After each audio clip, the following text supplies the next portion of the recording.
Pakistan peoples party कह रही थी हम इसका हिस्सा नहीं बनेंगे, लेकिन वही पाकिस्तान पीपल्स पार्टी, बिलावल भुट्टो जरदारी, आसिफ अली जरदारी साहब घुटनों के बल रेंगते हुए आएंगे कौमी असम्बली में और इस बजट को वोट देंगे, क्योंकि ये बजट ना ही तो शहबाज शरीफ का है और ना ही आसिफ अली जरदारी का है, ये मौजूदा निज़ाम का है, जिस निज़ाम में इस्टेब्लिशमेंट भी है, ताकतवर हल्के भी हैं, शहबाज शरीफ साहब भी हैं, मरीम नवाज साहिबा भी हैं, बिलावल भी हैं।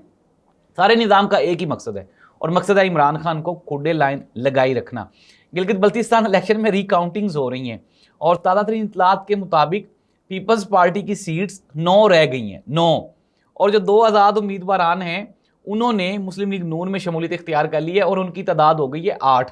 अब 8 और 9 का जो मुकाबला है, आप ये इमेजिन कर लें कि सीट्स अप्रोक्सीमेटली बराबर ही हो गई।